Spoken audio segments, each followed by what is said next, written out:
I was on before. How am I now? Ah, here I am. There you go. Good. I hate being stuck, so I can't walk around. So, that's who I am. That's who I am. And if that's who I am, that's who you are, because we are one. We are exactly the same. And I titled my sermon this morning, "Who do you think you are?" Because how many times did you hear that in childhood? Anybody? Yeah. Who do you think you are? And it was meant often as, who do you think you are showing off? Who do you think you are being arrogant? It was an accusation that you were somehow being arrogant because you stood up, or you laid claim to something that was yours, or you showed your gifts in a big way, or you challenged a norm. Who do you think you are? This is the way we do it. Who do you think you are? You can't do it that way. There is a quote by Rollo May. He said, "The opposite of courage is not cowardice. The opposite of courage is conformity." Ooh, I know. Got me too when I read it. Ooh. So what if you took all the idea of an accusation of being arrogant out of this question and ask yourself, who do you think you are? If you're a good truth student, if you've been and you thought, then what you know is, I am a child of God. I am one with the one love that is. I am powerful beyond measure through Christ who strengthens me, is the way the Apostle Paul would have said it. I am one with all, is the way the Buddha said it. There's no difference between me and all of the energy that is. I'm one with that.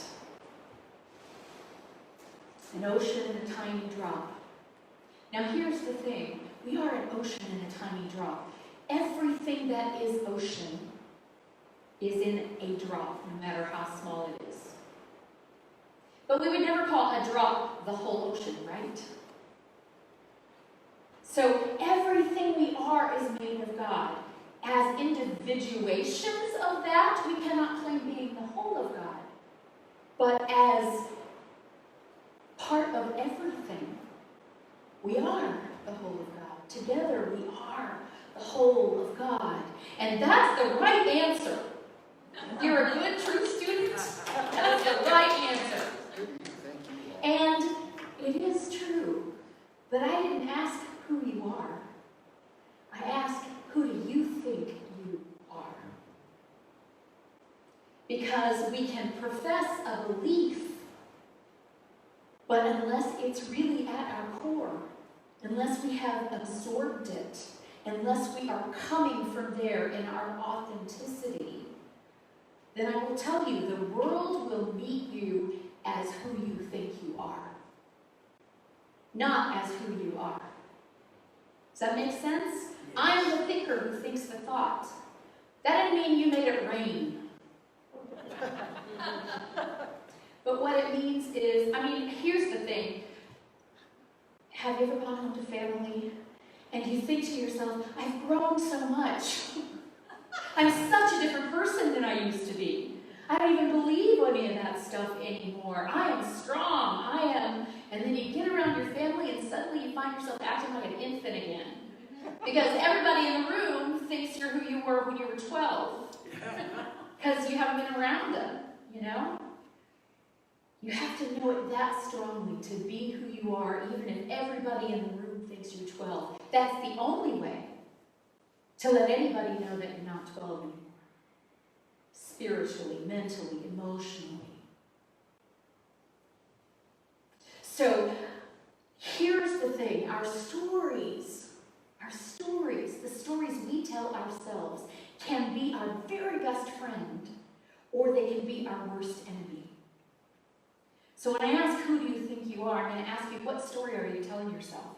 Are you telling yourself, I'm mediocre, I'm a failure, I'm ugly, I'm not that important, I don't really deserve a lot?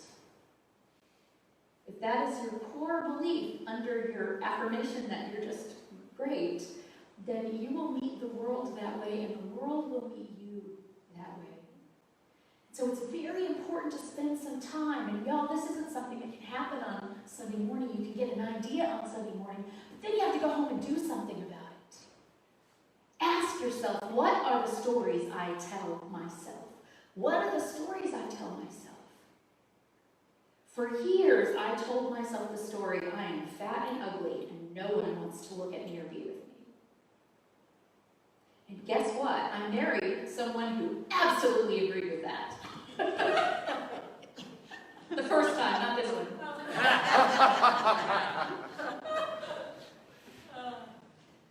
And you know, that's really all the explanation I need for that marriage, is that I married somebody who absolutely agreed with me about what we both thought I was deserving of and worthy of.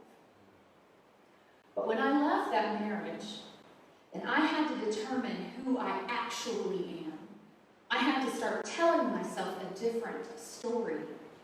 I had to tell myself the story that I am worthy, the story that I have many, many, many gifts, and that people want to be around me because I am giving and loving, and I have so much to share.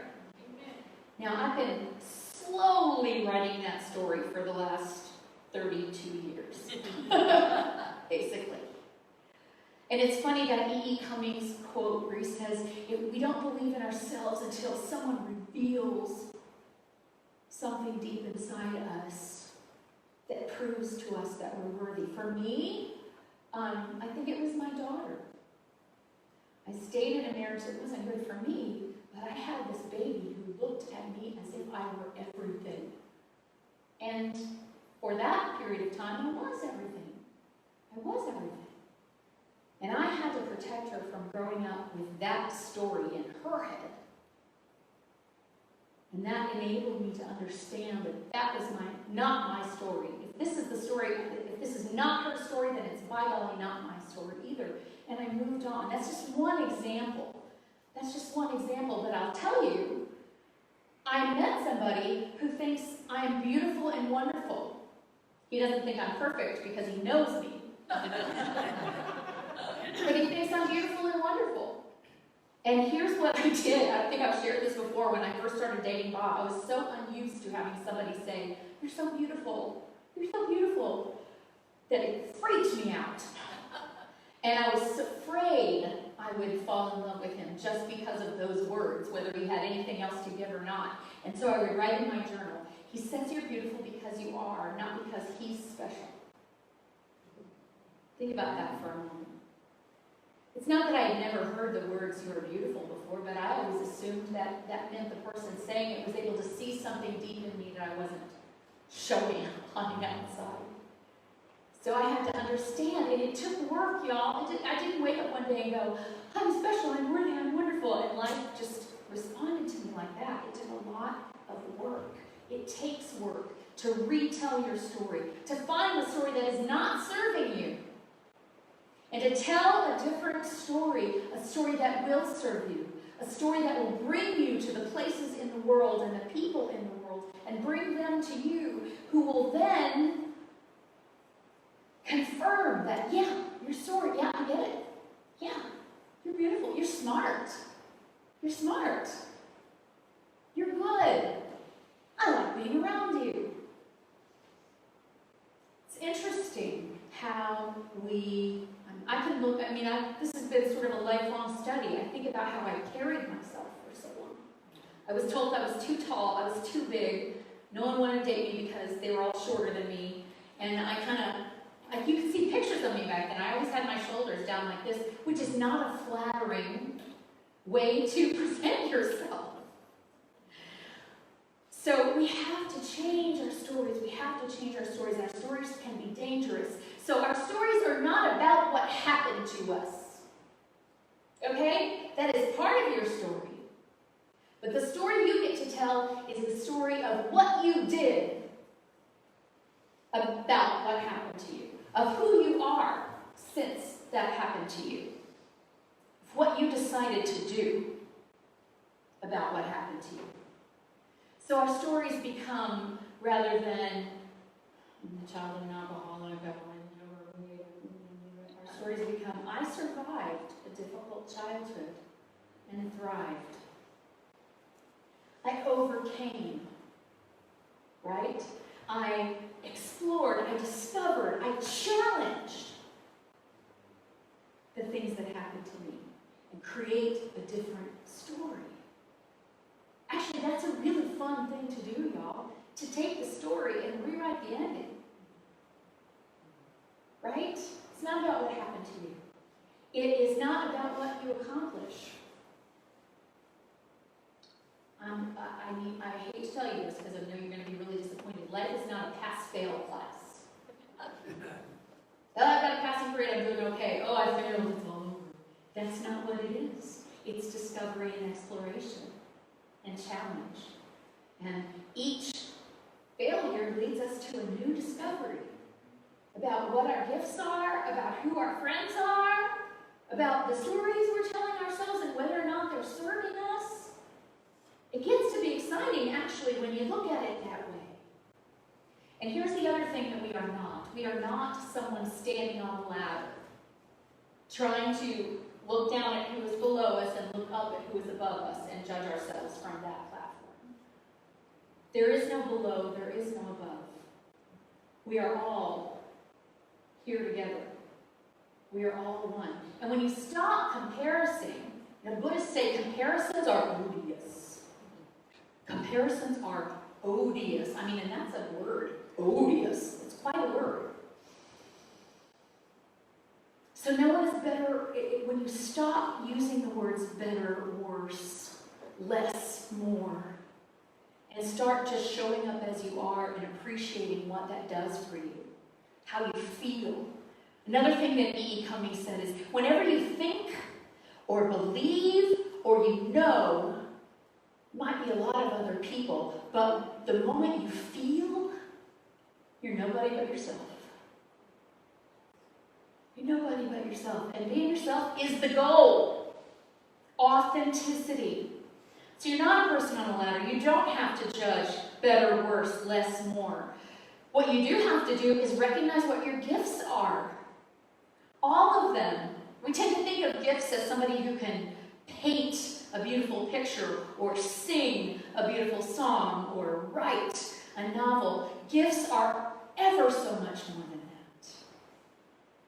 There are those of you who have a gift of remembering people and the important gifts in their life and important events in their lives. There are those of you who have a gift for lifting someone up with a smile or a word or a hand. There are those of you who are almost professional encouragers. And if you're not an encourager, then look at that story. What story are you telling yourself that's keeping you from being that? And we all have those gifts to greater and lesser degrees, but we all have gifts. A place where I have a greater gift, you might have a lesser gift, but I promise you, there's something you're doing that I just don't have an iota of talent for. So we all come together and we make this glorious one because of all of our different gifts. And every single gift is an aspect of God. Your care, your memory, your love, your beauty, your joy, your feistiness. I saw some people look at their partner. Your feistiness. I have to tell this story. One of my best friends, I've known her since she was 18 years old and I was like 26 at the time. We are not 18 and 26 anymore. So we've known each other a really long time. And she shared with me on the phone the other day, you know, I was talking to my therapist and I realized something I just never really realized about myself is that I'm kind of feisty. And she says I laughed for 7 minutes. She says she timed it. This is a revelation to you. Really? You just found this out? Your therapist had to tell you? We all have gifts, and it depends on how we use them. It depends on how we use them. You know? If you use your gift of encouragement to get somebody to come snort some more cocaine with you, then that's not a good use of your gift. If you use your gift of encouragement to celebrate someone's recovery. It's a beautiful use of your gift. You get to decide. That's the beauty. That's the beauty. All these songs about who I am are also about choice. They're about choice. You are who you are, but your choices determine who you think you are and how you react to the world. And being your authentic self, which means not taking a poll of who's in the room and trying to decide what the most need from you the most and going to be that, which I can tell you from firsthand experience is a very confusing and exhausting and complicated way to live. Or you can decide who you are and decide that no matter what you see or hear out here, you're going to take each step as who I am. Take it or leave it. Let the chips fall, for better or for worse. This is who I am. And you know what? People are attracted to that. People see that in you. People see you claiming who you are, and they have a desire to claim the truth of them as well. And so once again, as I talk about a lot, teaching others is not about saying, lesson number 21. It's about living your life in such a way that people are brought to beauty, that they are made to think and wonder. They might even ask. But it's about living your life as an example of that, not about trying to get other people to do it. Do you know how many people reached nirvana that Buddha taught of all the thousands? I don't know, maybe none. It didn't matter to him. He was there to say, this is possible. And I know because I've been there. And he simply, he did teach, but he mostly just showed his example. Jesus the same. He said, he tried to teach, but the disciples were us. We're just like thick-headed.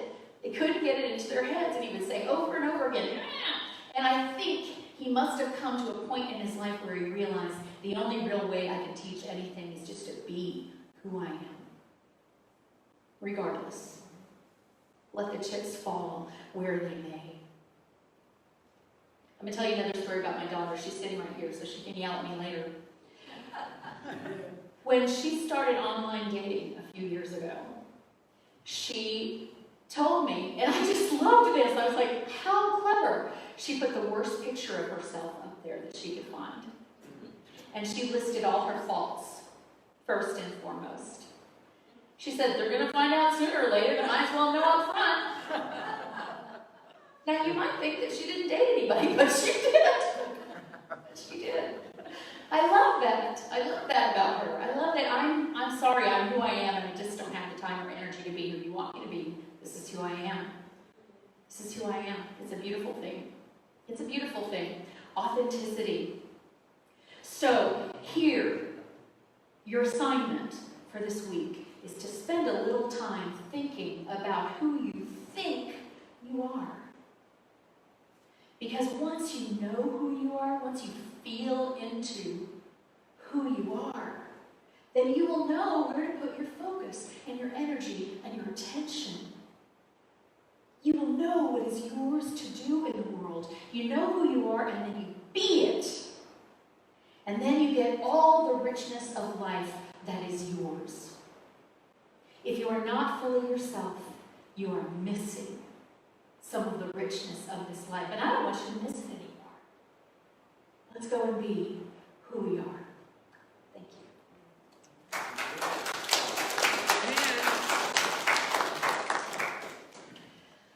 So we're going to just take that idea into a short meditation. I say short, I lose track of time. I never know if they're going to be short or not.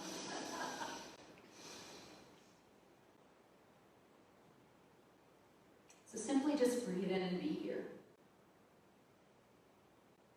Don't try to be anybody but who you are. Yep, that's me. Standing on this platform, sitting in the seat. And then put your attention towards simply feeling the calmness of your own body as you sit.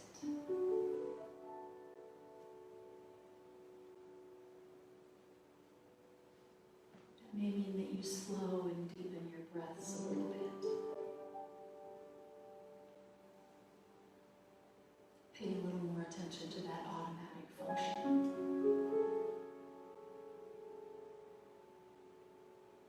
And if you're distracted by anything that hurts, physically or mentally,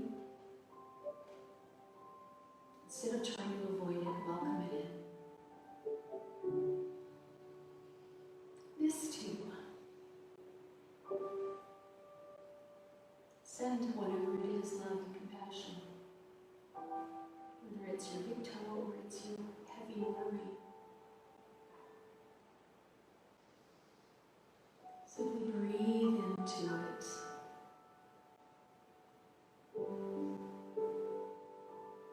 And with your inner voice say, I love you.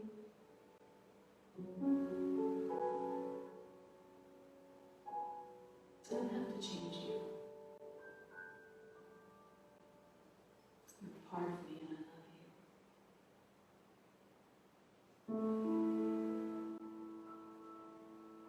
And you may find that whatever hurts stops hurting for a moment. Love does that.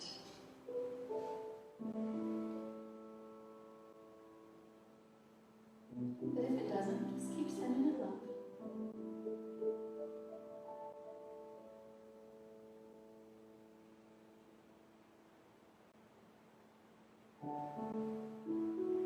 And in this moment, this time right now, you're not trying to be anything, you're not trying to do anything right. There's no wrong way to do it.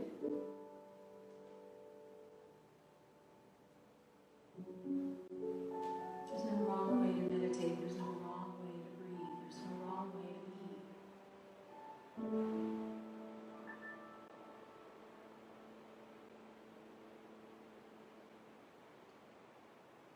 There is an opportunity to explore, to ask.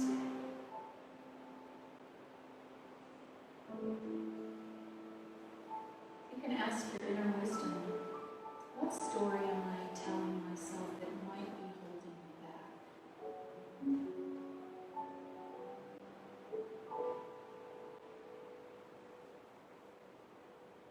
A further question might be, why am I clinging to that story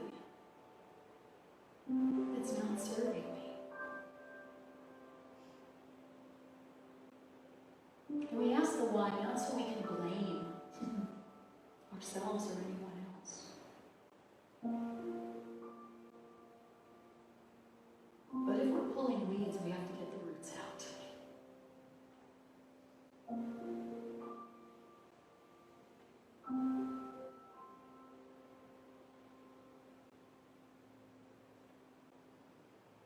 Whatever the story is and whatever the why is, in the scheme and the nature of love,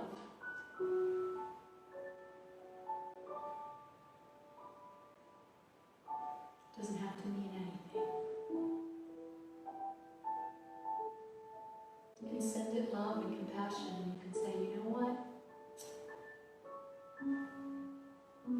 This is not serving.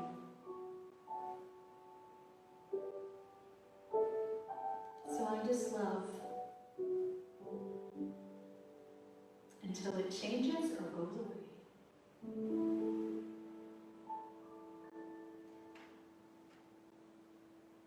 We are gifted as hardly any other creature on earth is gifted with choice.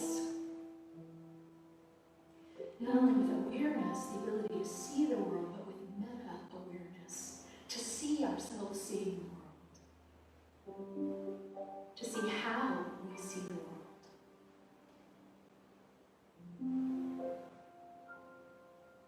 And to make a different choice at any time that we wish. And by the way, making a different choice doesn't make the former choice bad or wrong. simply that the former choice led you to the new choice. And so you get to say thank you.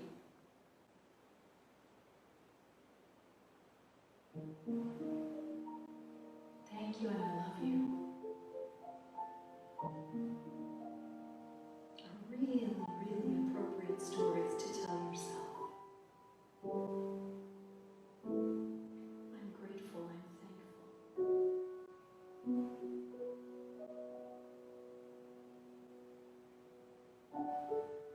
I rest in this place of knowing that there is no wrong choice, just different ways to grow, different paths to take.